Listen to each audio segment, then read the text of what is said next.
keep the hunger alive. Yeah.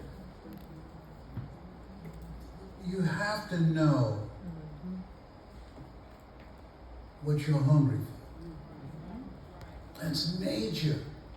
I was hungry. I said, Mama, I will take care of you. You will not go to a nursing home. She did not. Mama, I will buy you a home. You will not be cleaning homes when I turn 18. She did not. I'm going to be my own boss.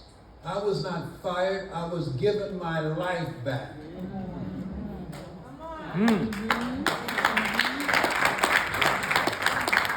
A job, the journey of the broke. You've got to be hungry.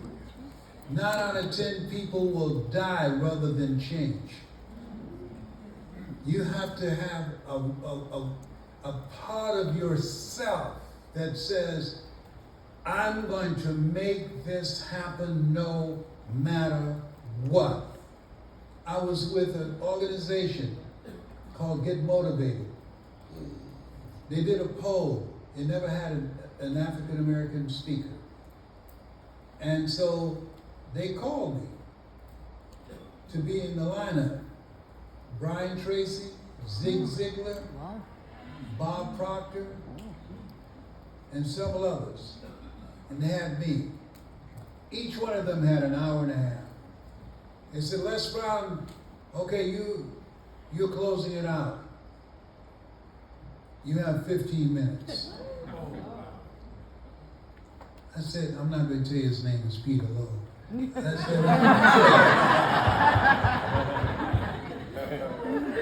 I said, 15 minutes?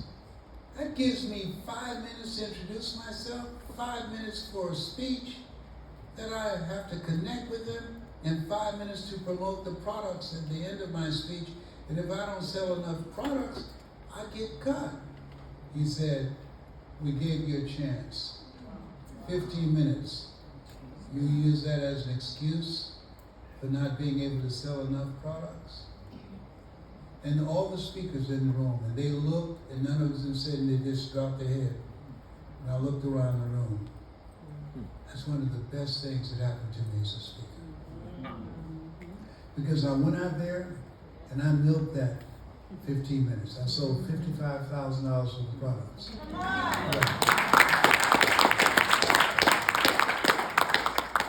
The other speakers were averaging over $200,000. So they cut me because I only did, $53,000. But I said to myself, when I left there, I said, I'm going to become so good, they're going to call me the headliners, and they're going to pay me back. I'm going to be, every time I speak, whoever's in the room, I'll make a paraplegic jump up and run.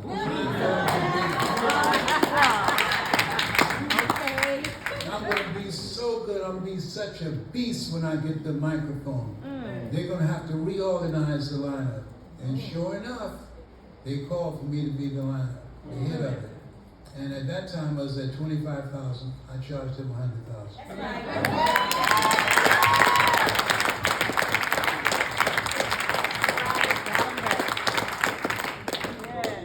So there's something that sometimes I have struggled with when I'm looking to push to the next level. You did a podcast interview with Ed Milet. Ed Milet's an extraordinary businessman, has one of the #1 personal development podcasts. And one of the things that I realized is that, and Ed Milet has brought this up, that oftentimes the people who are highly successful, many of which came from something, meaning poverty, struggle, trauma, and they're running away from something. And then there's another version where they already had it. But those in the middle are sometimes trying to pull the lever. My mom came to this country with $150 to her name. I was blessed and fortunate to be in middle-class neighborhoods. My mom was with my grandma, basically sleeping in what you would basically call a foyer area and rolling it up when the rain came and standing and huddling together. I did it. I was in a place called Plantation, Florida. And there are times when I am looking to level up that I can't necessarily find the engine of something I'm running away from. Mm-hmm. And comfort has always been my place in life. So I'm always trying to find the lever. What is the lever to pull to be able to get to the next level? What do you say for those people who are not necessarily running away from something and didn't necessarily get something handed to them on how they up-level their identity to get to the next level?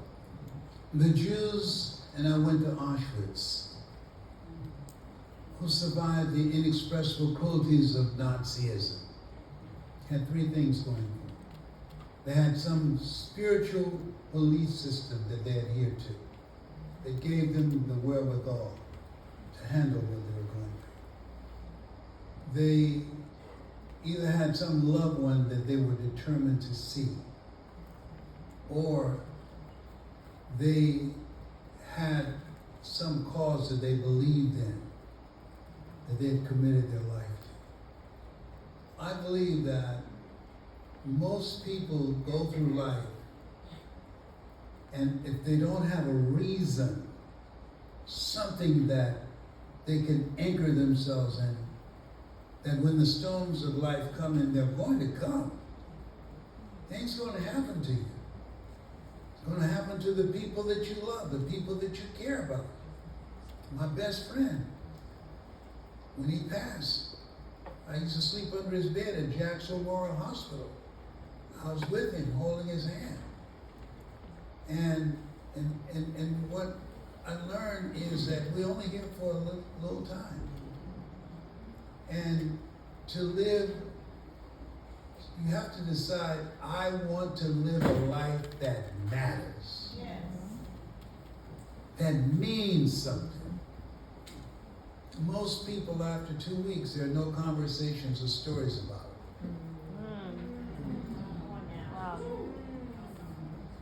My goal is to live a life that matters.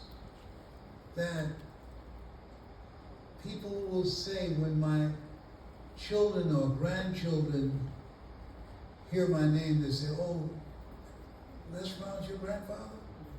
Oh, I know him. He's a hungry man, Mamie Brown's boy. He changed my life." The people that are in this room, they're the few who go to life is straight and narrow. They want a part of it, even if they haven't said it out loud. I want my life to count. Yes. The majority of people not like that. And that's why it's very important that you make it okay to let certain relationships go.